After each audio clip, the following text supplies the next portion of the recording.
ចាប់ផ្ដើមនៅក្នុងព្រះពលិបកាធ្លាក់នៅពេលនេះមួយឈិនលួននេះកំពុងទៅរត់រកយ៉ាងច្រើននៅហ្វុងសៀនដោយបានភ្ជាប់ជាមួយនឹងពេលសម្ដីតកហល់ថាម្ចាស់ព្រះពលិបគាត់បានត្រឡប់មកវិញហើយនៅពេលដែលបានលើដូច្នេះហ្វុងសៀននៅយ៉ាងច្រើនចាប់បោកខ្លាំងមែនទែនដោយមិនមកអង្គយូគាត់ក៏បានស៊ូតយ៉ាងលឿនបន្ទាប់មកពួកគាត់ក៏បានឃើញមនុស្សពីរនាក់ដែលនៅគឺជាសៀវយិននិងស៊ុនអឺនឹងឯងរីឯសៀវយិនក៏បាននិយាយទៅកាន់យ៉ាងច្រើនផងដែរថាលោកគ្រូពួកយើងត្រឡប់មកវិញហើយនិយាយរួចពួកគេទាំងពីរនាក់ក៏បានលុតជង្គង់ដើម្បីគោរពយ៉ាងច្រើននៅពេលដែលបានឃើញដូច្នេះយ៉ាងច្រើនក៏ពិតជាសប្បាយចិត្តខ្លាំងមែនទែននិយាយហើយថាល្អណាស់ដែលពួកអញត្រឡប់មកវិញដូច្នេះនៅគណៈពេលនោះផងដែរសៀវក៏បានផ្លាស់ទីមកយ៉ាងលឿនដើម្បីស្ទុះទៅរកសៀវយិនទាំងសប្បាយចិត្តក៏ប៉ុន្តែនៅគណៈពេលនោះនាងក៏បានឃើញរាងកាយរបស់អាចច្រមុះយាយសំខាន់វាពិតជាឌឺខ្លាំងមែនទែនបន្ទាប់មកសៀវក៏បានចាប់វាយកតែម្ដងរួចនិយាយទៅកាន់សៀវយិនផងដែរថាលោកបាទតើនេះគឺជាកាដូសម្រាប់ខ្ញុំមែនទេនៅពេលដែលបានលើដូច្នេះសៀវយិនក៏ចង់បដិសេធផងដែរក៏ប៉ុន្តែសៀវនាងបានចាប់យកអាចច្រមុះយាយទៅបាត់ទៅហើយដោយនាងនៅតែនិយាយថានេះគឺជាកាដូដែលលោកប៉ាយកមកឲ្យខ្ញុំយើងមើលទៅកាន់យាយឆិនក៏បានសួរទៅកាន់សៀវយិនថាណែអូនណាតើមួយនេះគឺជាប្អូនប្រុសរបស់សៀវមែនទេនៅពេលដែលបានលើសំណួររបស់យាយឆិនសៀវយិនកាំងតែម្ដងរីឯស៊ុនអឺនេះក៏បានតតទៅវិញតាមមុខកំហំថាសូមអ្នកកុំចេះតែនិយាយអសោះអាចច្រមុះយាយវាគ្រាន់តែជាវិញ្ញាណដាតភ្លើងនោះទេបន្ទាប់មកយកកាន់ប្រកាន់នៅពេលនេះពួកគេទាំងអស់គ្នាក៏បានដាក់គូរអង្គុយចុះដើម្បីសន្ទនាគ្នាបន្តដែលយាយឆិនក៏បាននិយាយថាវាពិតជាមានគ្រោះថ្នាក់ខ្លាំងណាស់បន្ទាប់ពីលំហដាតភ្លើងត្រូវបានបិទចិត្តក៏ប៉ុន្តែពិតជាសំណាងខ្លាំងមែនទែនដែលស៊ុនអឺមិនដែលបោះបង់ដែរហើយសុកចិត្តប្រត់ថយជីវិតរបស់នាងដើម្បីការពារឯងទើបធ្វើឲ្យឯងអាចចម្រាញ់ដាតភ្លើងការជោគមកសររ៉េហើយដូចជាការឡើងម្ដងទៀតពីទីកន្លែងនោះអញ្ចឹងដែរបន្ទាប់មកហ្វុងសៀនក៏បាននិយាយបន្តពីយាយឆិនថានៅពេលនេះជាយាយនឹងបានត្រឡប់ទៅកោះនេះវិញហើយរីឯឆាលេនេះមិនទាន់ត្រឡប់មកពីការហ្វឹកហាត់របស់នេះនោះទេចំណែកបុព្វបុរសសៀនក៏បានចូលសម្ងំហ្វឹកហាត់ដើម្បីស្ដារធម៌ពលរបស់គាត់ឡើងមកវិញទោះជាយ៉ាងណាក៏ដោយឥឡូវនេះអ្នកបានត្រឡប់មកវិញហើយរីឯកម្លាំងរបស់អ្នកក៏បានកើនឡើងយ៉ាងអស្ចារ្យផងដែរដូច្នេះវាក៏នឹងធ្វើឲ្យស្ថានភាពរបស់គាត់សម្ព័ន្ធវាមានស្ថិរភាពដូចគ្នាយើងមើលទៅកាន់សៀនបន្ទាប់ពីគាត់បានដឹងរឿងរ៉ាវដែលបានកើតឡើងរយៈពេល2ឆ្នាំមកនេះគាត់គឺពិតជាមិននឹកស្មានទេថាតំបន់ភូមិភាគកណ្ដាលវាមានបញ្ហាច្របូកច្របល់បែបនេះដែលគ្រួសារបារាណមួយទៀតក្នុងចំណោមគ្រួសារបារាណទាំង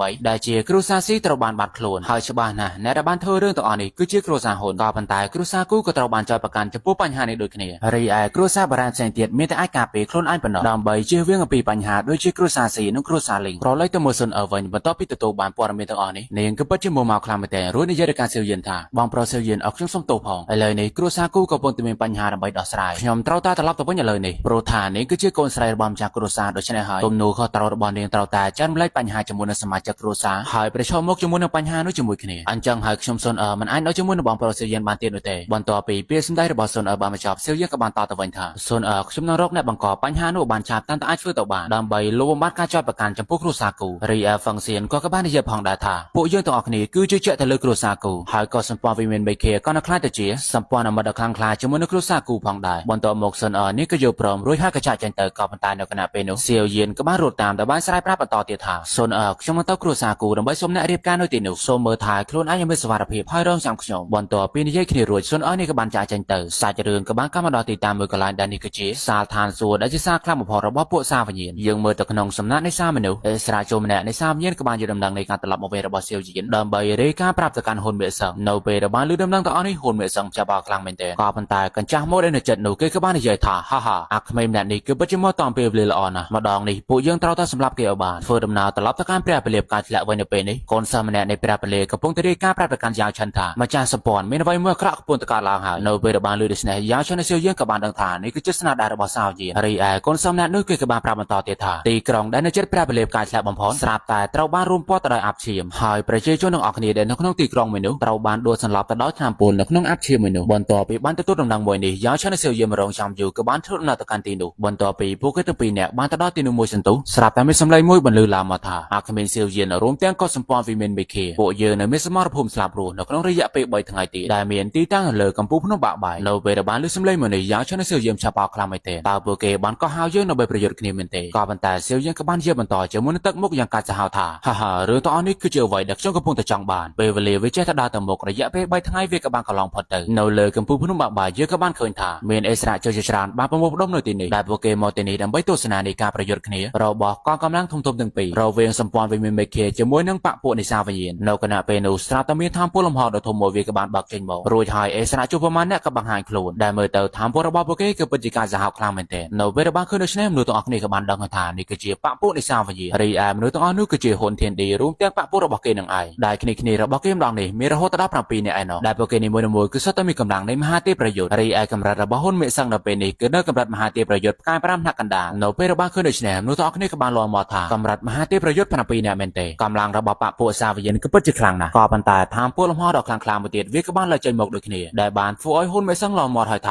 ហាហាឯងក៏ពិតជាមិនតន់ងាប់ពិតមែនរីឯអ្នកដែលបង្ហាញខ្លួនចេញពីធម្មពលលំហមួយនោះគឺជាសមាជិកនៃកោសម្ព័ន្ធវិមានមេឃានឹងឯងនៅពេលនោះសៀវយើងក៏បាននិយាយទៅកាន់ហ៊ុនមេសឹងថាបើសិនជាមិនមានអនុស្សាវរីយ៍ជាមួយនឹងម្ចាស់សាវយាននោះទេសៀវយើងខ្ញុំប្រកាសជាមិនអាចចាក់ចេញពីទីនោះបាននោះឡើយនិយាយរួចភាគីទាំងសងខាងក៏បានចេញចំហាយតាមពលដាក់គ្នាធ្វើឲ្យនៅទីកន្លែងមួយនោះមានសម្ពាធយ៉ាងខ្លាំងនៅពេលដែលបានឃើញដូច្នេះមនុស្សទាំងអស់គ្នាក៏បាននិយាយបន្តទៀតហើយថានេះគឺជាមហាទេពប្រយុទ្ធរហូតដល់10នាក់មែនទេតើកោសម្ព័ន្ធវិមានមេឃាក៏ពិតជាមានកម្លាំងបែបនេះឬមិនឆ្ងល់ទេដែលពួកគេហ៊ានប្រយុទ្ធជាមួយនឹងពួកសាវយានដូច្នេះប្រឡ័យទៅមើលហ៊ុនមេសឹងគេក៏បាននិយាយទៅកាន់សៀវយានបន្តទៀតថាសមត្ថភាពរបស់ឯងនៅថ្ងៃអនាគតប្រកាសជាអាចប្រៀបធៀបជាមួយនឹងសៀវសៀនបើសិនជាឯងមានពេលវេលាគ្រប់គ្រាន់ក៏ប៉ុន្តែពិតជាសោកស្ដាយណាស់គ្រួសារហ៊ុនរបស់យើងបានសម្លាប់សៀវសៀនទី1រួចហើយដូច្នេះពួកយើងក៏អាចសម្លាប់សៀវសៀនទី2ដូចគ្នាបន្ទាប់ពីបានឮពាក្យសម្ដីរបស់ហ៊ុនមេសឹងចេតនាសម្លាប់របស់សៀវយានបានកឡើងជាខ្លាំងក្តាប់ដៃបញ្ចេញធម្មពលរួចក៏តបទៅវិញថាកិច្ចព្រមព្រៀងនៃការប្រយុទ្ធវាត្រូវបានសម្រេចរួចហើយឥឡូវនេះវាដល់ពេលវេលាដើម្បីពួកយើងដោះស្រាយនៅគំនុំរយៈពេលរាប់ឆ្នាំមកនេះហ៊ុនមេសឹងគេក៏បាននិយាយការសៀវយានថាការប្រយុទ្ធគឺវាមាន3គូហើយគូនីម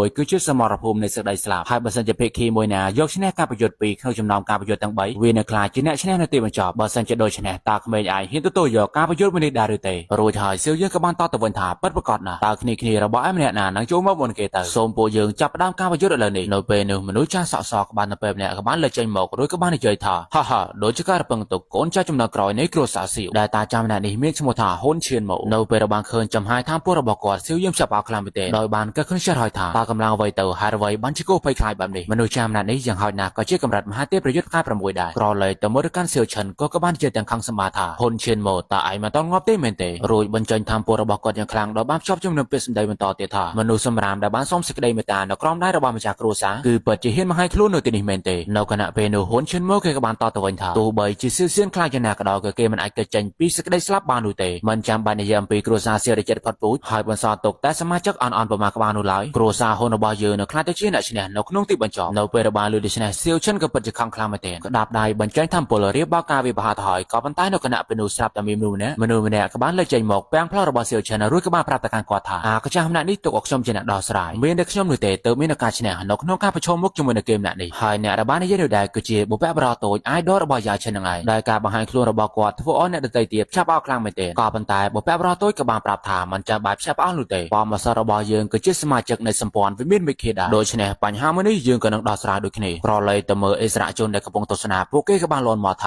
ាស្អីគេតើមានមហាទេពប្រយុទ្ធម្នាក់ទៀតមែនទេនៅក្នុងសម្ព័ន្ធវិមានមេឃាកម្លាំងរបស់គេម្នាក់នេះគឺពិតជាគួរភ័យខ្លាចណាស់យ៉ាងហោចណាស់ក៏ជាមហាទេពប្រយុទ្ធផ្កាយ6ដែររីឯហ៊ុនឈឿនម៉ូគេក៏បាននិយាយទៅកាន់បុព្វបុរសតូចថាអាតាកចាស់តើឯងគឺពិតជាចង់ប្រយុទ្ធជាមួយនឹងគ្រួសារហ៊ុនរបស់យើងមែនទេក៏ប៉ុន្តែបុព្វបុរសតូចក៏បានប្រាប់ថាមិនចាំបាច់និយាយអបយោនោះទេរួចបញ្ចេញធម្មពលរបស់គាត់បង្កើតទៅជាលំហអវកាសមួយដោយនិយាយទៅកាន់ហ៊ុនឈឿនម៉ូបន្តទៀតថានៅបរិវេណខាងក្រៅនេះវាតូចពេកហើយបើសិនជាឯងមានចិត្តជាកូនប្រុសឆាប់ចូលមកកាន់លំហអវកាសរបស់យើងហើយប្រយុទ្ធគ្នាជាមួយនឹងយើងទៅនៅពេលបានឃើញដូច្នេះហ៊ុនឈឿនម៉ូគេក៏បានគិតបន្តិចក៏ប៉ុន្តែបុព្វបុរសតូចគេក៏បាននិយាយបន្តទៀតថាយ៉ាងម៉េចតើឯងមិនហ៊ានទេមែនទេបើអញ្ចឹងឆាប់សុំចុះចាញ់ឲ្យលឿនទៅយើងមើលទៅកាន់អិសរាជជនដែលកំពុងទស្សនាពួកគេក៏បាននាំគ្នានិយាយថាគេម្នាក់នេះគឺពិតជាអាចបង្កើតលំហនៃភាពវឹកវរដោយគ្រាន់តែ5រៀមដៃមែនទេតើនេះគឺជាកម្លាំងពិតប្រាកដនៃមហាទេពប្រយុទ្ធផ្កាយ6ឬយើងមើលទៅកាន់ហ៊ុនឈិនម៉ូវិញគេក៏បានតបទៅកាន់បុព្វបុរសតូចថាយើងខ្លាចថាឯងមិនអាចធ្វើដោយពាក្យសម្ដីរបស់ឯងបាននោះទេនិយាយរួចពួកគេទាំងពីរនាក់ក៏បានចូលទៅកាន់លំហនៃទីនោះដើម្បីធ្វើការប្រយុទ្ធគ្នានៅពេលរបស់ឃើញដូច្នេះសៀវយើងគឺពិតជាបារម្ភទៅកាន់បុព្វបុរសតូចខ្លាំងមែនទែនចំណែកអមនុស្សផ្សេងទៀតក៏បាននិយាយថាចង់រាយយកពួកយើងខំធ្វើដំណើរយ៉ាងឆ្ងាយដើម្បីមើលការប្រយុទ្ធគ្ន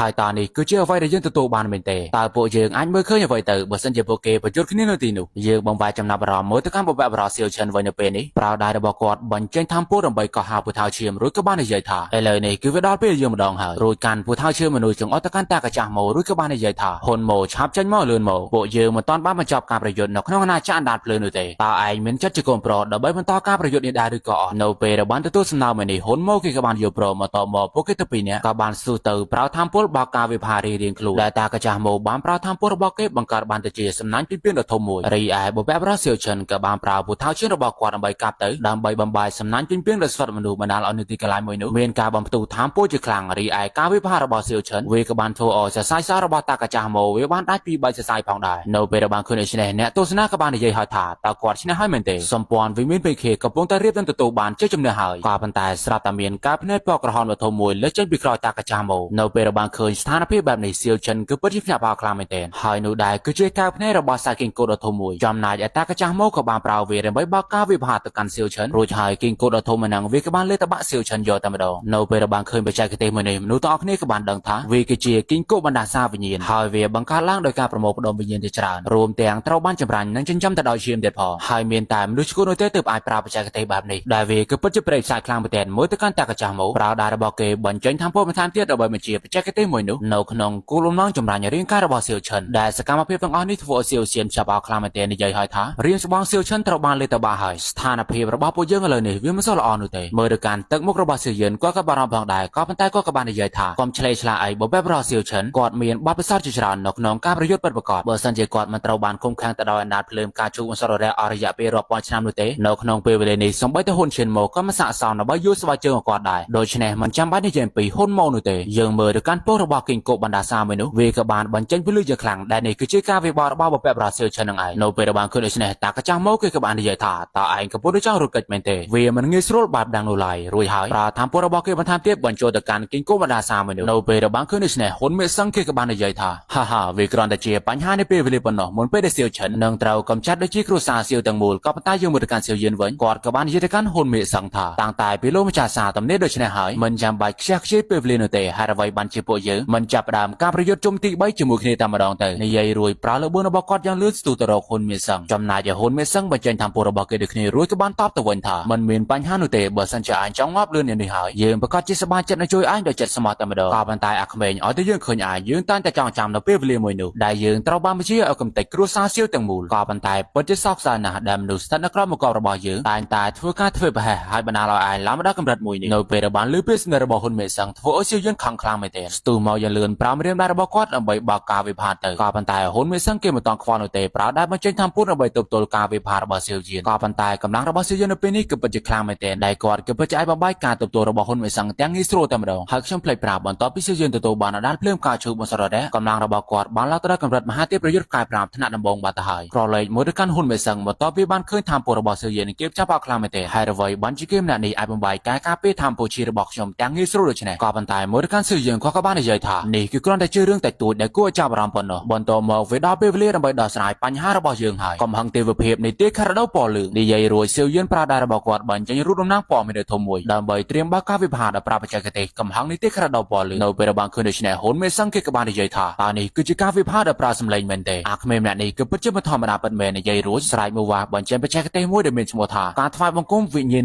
10000ដែលបច្ចេកទេសរបស់គេបង្កើតបានជារូបរាងគ្រោងឆ្អឹងដ៏ធំមួយរួចហើយក៏បានបើកការវិភាគទប់ទល់ជាមួយនឹងកំហឹងទេវភាពនៃទេខរដូវពណ៌លឿងរបស់សៀវយាដែលបច្ចេកទេសកម្ពុជាទាំងពីរបានប៉ះទង្គិចគ្នាធ្វើឲ្យនៅបរិវេណមួយនោះមានការផ្ទុះថាមពលជាខ្លាំងសូម្បីតែអ្នកទស្សនាក៏មិនអាចបន្តនៅទីនេះបានទៀតនោះដែរបន្ទាប់ពីការបំផ្ទុះមួយនេះវាបានរសារបាត់ទៅវាមិនបានធ្វើឲ្យហ៊ុនមេសឹងមានការប៉ះពាល់នៅទេរួចក៏បាននិយាយដល់ការសៀវយិនថាស្អីគេកំហឹងទេវភាពនៃទេខរដូវពណ៌លឿងមែនទេតើឯងមិនមានបច្ចេកទេសដែលល្អជាងនឹងទេឬក៏យ៉ាងណាក៏ប៉ុន្តែសៀវយិនក៏បានតបទៅវិញថាយកឲ្យមួយនេះទៅអាតាកចាស់និយាយរួចប្រើដៃរបស់គាត់បញ្ចេញចំហាយដាតភ្លើងយ៉ាងកាចសាហាវធ្វើឲ្យអ្នកទស្សនាដែលនៅឆ្ងាយជិត82ម៉ែត្រក៏បានលន់មាត់ផងដែរថាឆយតើនេះគឺជាភ្លើងប្រភេទអ្វីទៅហើយអ្វីបានជាវាខ្លាំងយ៉ាងនេះដែលចំហាយដាតភ្លើងរបស់សៀវយិនធ្វើឲ្យដើមឈើនៅចិត្តនោះវាបានរលាយបាត់តែម្ដងនៅពេលបានឃើញដូច្នេះមនុស្សទាំងអស់គ្នាក៏បានដឹងហើយថានេះគឺជាអណ្ដាតភ្លើងផ្កាឈូកមសររៈមែនហើយវាគឺជាអណ្ដាតភ្លើងផ្កាឈូកមសររៈចំណែកហ៊ុនមេសឹងគេក៏បាននិយាយទៅកាន់សៀវយិនថាអាក្មេងតូចអណ្ដាតភ្លើងផ្កាឈូកមសររៈគឺពិតជាបានធ្លាក់ចូលក្នុងដៃរបស់អញពិតមែនរួចហើយសៀវយិនក៏បានតបទៅវិញថាមែនហើយយើងសង្ឃឹមថាវាមិនបណ្ដាលឲ្យអញខកចិត្តទៅចុះនិយាយរួចប្រើដៃរបស់គាត់បញ្ចេញថាមពលបន្ថែមទៀតកាន់តែខ្លាំងដែលបង្កើតបានដូចជាផ្កាឈូកអណ្ដាតភ្លើងដ៏ធំមួយដែលនេះគឺជាអណ្ដាតភ្លើងមេឃទាំង6បង្ហាញខ្លួនដំណើរគ្នា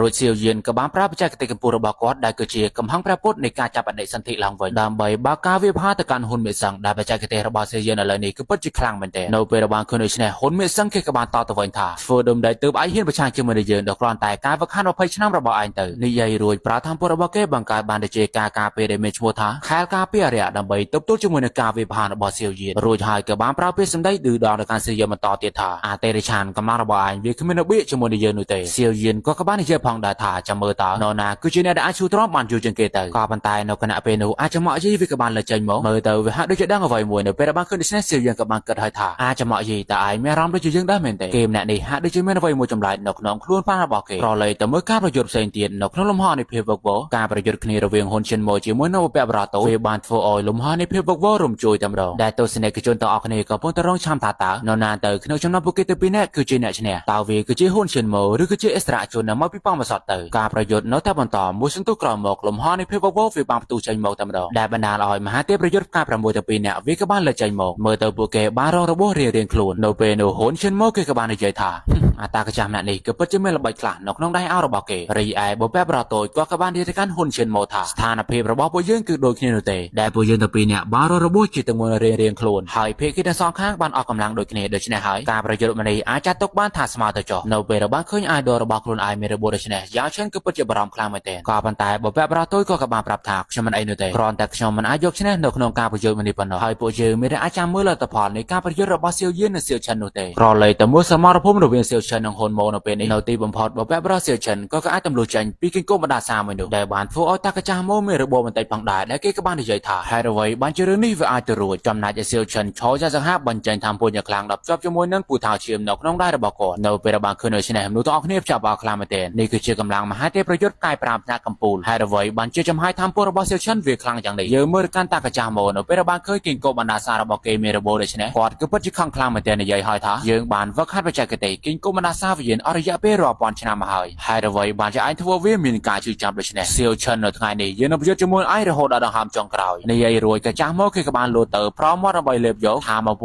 លរបស់គង្គមបណ្ដាសាវិញ្ញាណមួយនោះដែលធ្វើឲ្យរាងកាយរបស់គេនៅពេលនេះគឺដូចជាគង្គមអញ្ចឹងដែរចំណែកសៀវឈិនក្រោវីពូថាឈាមរបស់គាត់ដើម្បីបើកការវិភាគទៅកាន់តាកចាស់ម៉ូរីឯតាកចាស់ម៉ូគេក៏បានប្រើថាមពលរបស់គេនៅពេលនេះវាយប្រហារទៅកាន់សៀវឈិនផងដែរដែលការបាតុកិច្ចគ្នារវាងថាមពលទាំងពីរធ្វើឲ្យនៅទីកន្លែងហ្នឹងមានការផ្ទុះថាមពលជាខ្លាំងបន្តមកភីគីទាំងសងខាងក៏បានគ្នាទៅរៀងខ្លួនដែលសភាពរបស់ពួកគេទាំងពីរនាក់នៅពេលនេះមានរបួសជាមុនរៀងខ្លួនតែម្ដងនៅពេលនោះសៀវឈិនក៏ចង់បើកការវិភាគបន្តទៀតក៏ប៉ុន្តែបុព្វបុរសតូចគាត់ក៏បានហាមឃាត់រួចក៏បាននិយាយផងដែរថាគ្រប់គ្រាន់ហើយយើងសន្មតថាការប្រយុទ្ធមួយនេះគឺវាស្មើគ្នាយ៉ាងម៉េចដែររីឯភីគីម្ខាងទៀតពួកគេក៏បានយល់ព្រមដូចគ្នាដោយសារតែបើសិនជាបន្តការប្រយុទ្ធទៀតប្រកាសជាមានអ្នកស្លាប់មិនខានហើយពួកគេក៏មិនចង់បាត់បង់សមាជិកដែលមានកម្រិតមហាទេពប្រយុទ្ធផ្កាយ5កម្ពុជានោះដែរនៅពេលនោះសៀវសៀននេះក៏បានសួរទៅកាន់សៀវឈិនថារៀមច្បងជឿសិនតើអ្នកមិនអីទេមែនទេបន្តមកសៀវឈិនក៏បានប្រាប់ថាខ្ញុំមិនអីនោះទេក៏ប៉ុន្តែហ៊ុនម៉ូគេប្រកាសជារងផលប៉ះពាល់ដោយសារតែគេបានស្រូបយកថាមពលសេសសល់ដែលមកពីគង្គមបណ្ដាសាមួយនោះដូច្នេះនៅក្នុងរយៈពេល100ឆ្នាំគេប្រកាសជាមិនអាចរីកចម្រើនបាននោះទេហើយនេះគឺជាជ័យជំនះដ៏ធំមួយសម្រាប់ពួកយើងទាំងអស់គ្នាក្រឡេកមកទៅកាន់យ៉ាឈិនក៏បាននិយាយផងដែរថានៅក្នុងការប្រយុទ្ធទាំងពីរគឺវាស្មើគ្នាឥឡូវនេះការភ្នាល់របស់ពួកយើងចុងក្រោយគឺមានតែសង្កឹមទៅលើសៀវយៀនប៉ុណ្ណោះបើមើលទៅកាន់សមរភូមិឥឡូវនេះខ្ញុំគិតថាសៀវយៀនកំពុងតែមានព្រៀបហើយហ៊ុនមេសឹងមិនអាចទប់ទល់បានយូរទៀតនោះទេក្រឡេកទៅមើលសៀវយៀនប្រាដារបស់គាត់បញ្ចេញថាមពលបន្ថែមទៀតដើម្បីបកការវិភាគទៅកាន់ហ៊ុនមេសឹងធ្វើឲ្យហ៊ុនមេសឹងនៅពេលនេះមិនអាចទប់ទល់បានទៀតនោះទេតែថាមពលរបស់សៀវយៀនក៏បានកំទេចខែការពីរបស់ហ៊ុនមេសឹងធ្វើឲ្យនៅបរិវេណនោះមានការផ្ទុះថាមពលជាខ្លាំងនៅពេលបានឃើញដូច្នេះមនុស្សទាំងអស់គ្នានិយាយហើយថាតើសៀវយៀនក៏ឈ្នះហើយមែនទេអញ្ចឹងតើវាមានន័យថាសម្ព័ន្ធវិមានបេគេទទួលបានជាចំណេះហើយឬក៏ប៉ុន្តែនៅពេលនោះឧបបរតូចក៏បាននិយាយថាទ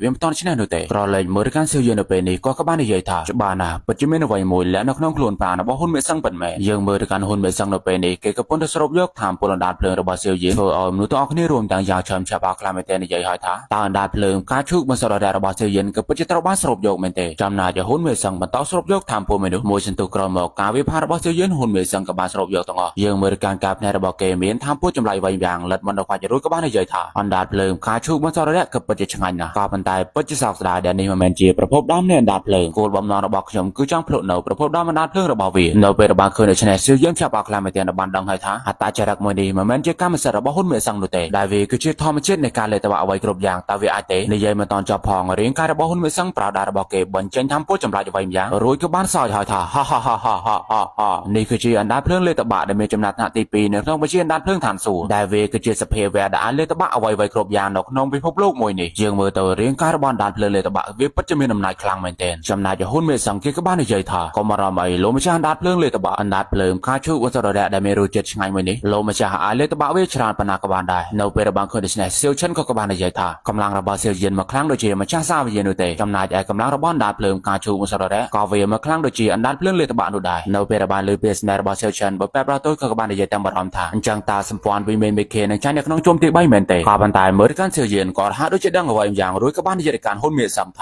ាហាលោកម្ចាស់សាលឈប់បន្តអួតទៀតទៅទោះបីជាថាមពលលេបតបាក់របស់អណ្ដាតភ្លើងនេះគឺជារបស់ពិតក៏ដោយនេះគឺជាសមត្ថភាពរបស់អណ្ដាតភ្លើងលេបតបាក់ប៉ុណ្ណែនក៏ប៉ុន្តែវាមើលទៅទន់ខ្សោយបន្តិចហើយតើវាអាចទេនេះគឺគ្រាន់តែជាក្របពូជអណ្ដាតភ្លើងប៉ុណ្ណោះបន្តមកហ៊ុនមេសឹងគេក៏បានតទៅវិញថាទោះបីជាវាគ្រាន់តែជាក្របពូជអណ្ដាតភ្លើងក៏ដោយក៏វាលើពីគ្រប់គ្រាន់ដើម្បីសម្រាប់ឯងនោះដែររួចប្រើថាមពលក្របពូជអណ្ដាតភ្លើងនោះវាបហារការសៀវយៀនដល់ជាប់ជាមួយនឹងពាក្យសម្ដីបន្តទៀតថាឆាប់ទៅងាប់ទៅអាចចង្រៃយកដែលនៅគណៈវិនិតិនោះអ្នកទាំងអស់គ្នាមានអារម្មណ៍ថាថាមពលរបស់ពួកគេត្រូវបានស្រូបយកដូច្នេះដែរដែលនោះគឺជាសកម្មភាពរបស់អណ្ដាតភ្លើងលេបតបាក់នឹងឯងបន្ទាប់ពីស្រូបយកថាមពលរបស់មនុស្សទាំងអស់គ្នាអណ្ដាតភ្លើងលេបតបាក់ក៏បានបោកការវិភាគ การเสียเย็นถั่วเสียเย็นเป็นนี่ปีบาตัวโตคลางเป็นแต่ก็บรรทายนกคณะวินิตินุสรับแต่เมียทำโปรโมยคลางตุกใจหมอกไปกลัวป้าระบอเสียเย็นได้กอดกับบ้านดังฐานนี่คือเชื่ออาจารย์เหมาะยี่ได้ทำโปรระบอวิกับปัจจคลางเป็นแต่เวทานต่างอายกำเตก้าเวบาระบอนดันเพื่อเลยตบะเทพอโรยชายเรื่องการเอาตัวระบอวิกับบ้านเลยใจหมอกถั่วเสียเย็นขับเอาคลางเป็นในใหญ่หายท้าไว้ปองกระดอต่อไอ้กับผู้ที่จ้างถั่วไอ้หนึ่งก็บรรทายเอานางวิกับบ้านสู้ต่อจะเลือนสัมดาตัวรบกันดับเลยตบะถั่วเอาเสียเย็นบารามคลางเป็นก็บรรทายจะเหมาะยี่สไลด์มาว่าบนเจนทำผลถั่วเอาเรื่องการเอาตัวระบอวิปลายคลาจะเจ็บปนานในเราเวลาบางคืนในชแนลนู้ตัวอักเนบจับเอาคลางเป็นในใหญ่หายท้าตอนนี้คือเจียไปยืนในด้านเพลิงเหม็นแต่แมนหายวิกเจียนด้านเพลิงการชูมาสระแดงยังเมื่อในการอาจจะเหมาะยี่วิกบ้าพระวรบเวข้ามาด้านเพลิงเลยตบะธรรมดาในบ้านถั่วอ้อยหุ่นเมื่อสร้างรวมแต่งเสียวเย็นจับเอาคลางเป็นได้สกัดมาเพียบทางอ่อนในถั่วอ้อยด้านเพลิงเลยตบะบ้านเยอะได้จะกรอบโปรดเองจ้ะบนตัวหมอกพระทำโปรดใบบากาเวพารักันอาจจะเหมาะยี่กับปันตายวิญญาณด้านเพลิงตัวระบายเยอะเหมือนอ่อนเตสลายมาว่าบนจันทำโปรดบากาเวพาปรากำนัดได้ระบายเก็บมัดเดียวกันด้านเพลิงเลยตบะธรรมดาเมื่อเตกรอบโปรดด้านเพลิงเลยตบะเวนับเทียบเทียบจมูกอาจจะเหมาะยี่บ้านดูเตได้เวกับพลตะจังรถก็แต่งตึกในโดยเลงบัตตาหายโนเบระบาเคยสถานพยาบาลในหุ่นเมสังเกตบ้านในใหญ่หอยท่าสไอเกอนาเพลินเลยตบะคือปัจจุบันครูดเกิดเหม็นเตได้หุ่นเมสังตัวเป็นนี่คือจังในช่วยอนาเพลินเลยตบะผ่องได้กับพันท้ายเสื้อเยอะกับบางดอนในใหญ่หอยท่าฮ่าล้มมาจากสาบขยมโนที่นี่หนูลอยหนูเตหุ่นเมสังเกตกับบ้านตอบตะกันเสียวเย็นวันท่าชับชาจันจุดเพลาระบายยืนเตกับพันท้ายเสียวเย็นกับบ้านเตรียมบากาวิภาระบ้านในเยอะมันต่อเตียท่ามาจากสาบเย็นเรื่องคาราบานเนี่ยเป็นนี่กับปัจจุบันหายเนี่ยก็มันมีกำลังในเนื้อซาชรานุได้เมื่อตะวันนาเพลินเลยตบะบ้านสรบโยกทำปวดบ้านเนี่ยชราไปถ่ายกับพันท้ายหุ่นเมสังเกตกับบ้านในใหญ่ท่าวิกก็นำไปสำหรับไอ้หอยในใหญ่รวยปราดได้ระบายเก็บบนจันทำปวดบากาวิภาการเสียวเย็นจำนายยาเสียวเย็นมันรองจำอยู่บากาวิภาระบายเติบโตจมูกหุ่นเมสังผ่องได้รอเลยแต่เมื่อสานพิรบาลดาเพลินเลยตบะนาเป็นนี่เวมันอาโดยกระจันปีอาจจะเหมาะยี่บานเตียนอุเตได้อาจจะเหมาะยี่วิกระพงตะปราทำปนดาเพลินระบายเวระบายมันสอดดาเพลินเลยตบะมวยหนึ่งเราเประบาลเคยแบบในหุ่นเมสังคือปัจจุบันคลามเตียนจำนายจะหุ่นโมนหุ่นเชนโมโอเคกับบ้านสู้เต้าระบายจังช่วยดาเพลินเลยตบะผ่องได้ก็ปันตายโบแปะปราโตยร่วมตั้งเสียวเชนกับบ้านเลยใจมอกระบายเรียงโปเกรู้กับบ้านสู้กันโปเกท่าตาโปโปซาฟเย็นกับปนเลยมีกำรู้วงใบไก่ปลอมเปลี่ยนในการประยุทธ์มันนี่เหม็นเตบัสันจะโปอันจำมากัดสังเกตได้มันก็ดำปีการขาดบองดูบนตัวโมโปเยือนได้เชื่อสปอนไปเมียนใบเคหนึ่งประโยชน์จะมุ่งนำโปไอระโหดตีบรรจบเราเประบาลคืนในชนะอาตากระจับปีนั้นกับบ้านสำหรับจัดดอกท้อยตะวันเตอจำนายใหญ่การประยุทธ์โนตาบรรทอรีไออาจจะมายี่วิกับบางบทสดอันดับนั้นเลยตะบะคลาตะเจียดดมโตมวยรูจวีกับบางสู้เตาจับยกดมทำโปรปอกระทำมงเงินมวยหนึ่งบนตัวโมกเลเวโจขนมหมอตำรองในบ้านฟอร์มโนตออกเดียพิจารณาคลังเมนเตตาดับเลยตะบะคือปัจจุบันเลยตะบะเมนเตยังบริการเสียวเสียนนี้กับบ้านลอนหมดลางหอยถาตาอาจจะมายี่คือปัจจุคลังแบบดังเมนเตกอดคือปัจจุอายกเช่นต่างสรงตะเลื่อนด้านเพลิงเลยตะบะจำนายใหญ่บุบแบบเราโตก็กับบ้านในใหญ่ถาเราเวียงด้านเพลิงเลยตะบะจมูกนั่งด้านเพลิงการชูมสระแดจำนายธนาระบาโปเวข้อคเนตัวมือกำลัดปนเนาะเอาไว้ได้สำคัญเรื่องการระบายจะเหมาะยี่เวมันแบ่งกรอนตะเจียนด้านเพลิงการชูมสระแดโนเตเวกิเจวิญญาณด้านเพลิงทำไมได้บังการลำในการรวมมาเจ้าคเนเราเวียงด้านเพลิงทางสู้แต่งประมวยประเภทได้สมบัยตาด้านเพลิงเลยตะบะไปประกอบกับประหารเจียมันอาจจะชนะอาจจะเหมาะยี่บ้านดูได้ยังเมื่อการอาจจะเหมาะยี่วิกบ้านรวมโคลนมาการเอารูปเรียงด้านระบาวิวันจำนายใหญ่ในมัดสัญญาไว้อย่างวิกบ้านเลยเจนไปเลยทางระบาอาจจะเหมาะยี่พองได้เราไประบาคือเดชเนเซียนก็ปัจจุบันจะคลามเตตาอาจจะเหมาะยี่บ้านจำนายครอบครัวด้านเพลิงเลยตะบะให้เมนเตก็ปันตายเมื่อการหุ้นเมสังก็ปัจจุบันปราได้บัญชีทำพูดระบายเตรียมบากาวิภาการอาจจะเหมาะยี่รู้กับบ้านในใหญ่ถาอาจจะรายย่อชับเอาครอบครัวด้านเพลิงเลยตะบะมาเยือนวันพลีเราเวนูอาจจะเหมาะยี่ก็เวมันสกิมดูได้บัญชียุทธศาสตร์บังการบ้านในเชดดอมทำโปรเจชราบนต่อหมอกดอมทำโปรตอโนเวกบางปลายกลางตะเจียบการช่วยกันด้านเพลิงโรยไทยอาจจะเหมาะยี่กับบางปลาเววิภาการหุ้นเมสังเฟอร์ออยหุ้นเมสังเราเป็นนี่ภัยจังเลยอาจกับปันตายเกมันอาจเกิดใจอัมพิกาวิภาบานุเตได้ทำโปรเล็บการช่วยต่อโนเวกบางปัตตะกจมือของหุ้นเมสังเฟอร์ออยหุ้นเมสังเราเป็นนี่มีระบบเจตมงดเมื่อเตาอาระบาเกอาเยอตหายเนื้อซาตะขาวนุเตรีไอเชียมกับบางเตจเป็นมระบาเว7-8 ปีเลยปันตายปนน้ำมันต่อมชอบนุเตเซียวเย็นกับบางพลังตีหมดไปกรอยอย่างเหลือชอบจมันเป็นสันใดในยาการหุ้นเมสังถามาจากซาเวียนไอ้บ้านจ้างจากหนองกาพยุทธ์มันนี่หาเราเป็นหุ้นเมสังกับบางตอบแต่การเซียวเย็นวันถามีพลังนุเตไอ้นักไม่ไปหายมันอายุชนะเยอะมากนุเตใหญ่รวยปกติปีนี้กับบางสตูเตอร์ดำไว้เตรียมบากาวิภาปันตายเซียวเย็นกับบางเจ้าหน้าดาเพลิมการชูนกนองดาบกรมวยรู้กับบ้านที่จะมันต่อเตียถามาดองในยืมไม่กรอนแต่จองชนะนุเตยังจองไอ้งอบแต่มาดองใหญ่รวยปราดาเพลิมการชูกำพังประปุระบกรวิภาเป็นมวยตำหังได้บานโฟออยปังปุระบปุซาวิทบารามคลามเมเตนกับปันตายสมาชิกระบสัมปอนวิมินเบเคกับปัจจุบันจัดยังบริการเซียวเย็นปราดาเพลิมการชูกำพังประปุระมาดองให้มาดองเตียวิภาแต่โดยบามชอบจมุนเปียสได้บรรต่อเตียถายังจองบ้านประเลิงระบายยังจองสังสักออยกรุษาเซียวระบายยังได้ประการชูกำพังประปุระมวยจังกรณีบัสันจีวิภาเตอร์หุ่นเมสัมประกอบจิตได้จองงอบใจเจมันขานกับปันตายนกก็น่าเป็นหนังหุ่นเชนโมตรอมาบ้านเตียนอุเตสตูเตอร์บากาวิภาการเซียวเย็นบ้านสายปราบถาอาคเมนปนังละมมาชบหายกับปันตายนกก็น่าเป็นหนูโบแปะบราโตยกับบ้านมาตบโตจมุนการวิภาระบหุ่นเชนโมรวยตอบต่อตะการหุ่นเชนโมวันผ่องได้ถานกนงการประโยชน์การสลับมันมีระบบวิธีทอมรานุเตโดยเชนหายโซมไอก็มาใบฉบับในการประโยชน์ไอสอตาปูไอมันเห็นตัวยกเพียบปราชัยเมนเตรอเลยเมื่อตากระจาโมคือกับบ้านตัวยกโคลนปราณบหุ่นเมสังระเป็นเมื่อเตอร์นซอแต่ดังห้ามจังหวัดปนรีไอตากระจาโมกับบ้านปราตะการหุ่นเชนโมถาบอมเพ ផ្លេចរឿងទាំងអស់នេះសិនចុះបញ្ហាធំគឺវាសំខាន់ជាងនៅពេលរបស់លឺដូច្នេះហ៊ុនឈិនមកក៏បានយល់ព្រមប្រើធម្មពលរបស់គេបើកផ្លូវលំហមួយរួចនិយាយទៅកាន់សៀវយានផងដែរថាអាក្មេងនៅថ្ងៃអនាគតឯនៅវេទនាជាងសៀវសៀនរាប់រយរាប់ពាន់ដងយល់ប្រកាសថាសម្ព័ន្ធវិមានមេឃារបស់ឯងប្រកាសជាត្រូវវេនាបើសិនជាពួកយើងប្រយុទ្ធគ្នាម្ដងទៀតនិយាយរួចពួកគេទាំង7នាក់ក៏បានចាក់ចែងបាត់ទៅយើងមើលទៅកាន់សៀវយានក៏បាននិយាយថាពិតជាសោកស្ដាយណាស់ដែលវិញ្ញាណរបស់ហ៊ុនមេសឹងមិនត្រូវបានបំផ្លាញចោលទាំងស្រុងក៏ប៉ុន្តែបើបែបបរោះតូចក៏បាននិយាយថាអាក្មេងឯងព្រៃផ្សាយពេកហើយគ្រូសាហ៊ុនមិនងាយនឹងដោះស្រាយដូចជាអ្វីដែលឯងបានគិតនោះទេក៏ប៉ុន្តែនៅពេលគាត់មើលទៅកាន់សៀវយានបើបែបបរោះតូចគាត់ហាក់ដូចជាមានមោទនភាពបន្តិចផងដែររួចនិយាយបន្តទៀតថាខ្ញុំមិនដែលជឿជាក់ទេថានឹងមាននរណាម្នាក់ដែលអាចដោះស្រាយជាមនុស្សគ្រួសារហ៊ុនពីមុនមកក៏ប៉ុន្តែបន្ទាប់ពីការប្រយុទ្ធនេះវាបានធ្វើឲ្យខ្ញុំជឿជាក់បន្តិចចំណែកឯងគឺជាកូនចៅរបស់គ្រួសារសៀវមើលទៅឯងប្រកាសជាអាចសម្រេចសមិទ្ធផលធំដែលសម្បីតែសៀវសៀនក៏មិនអាចធ្វើបានការពីអតីតកាលនោះដែរ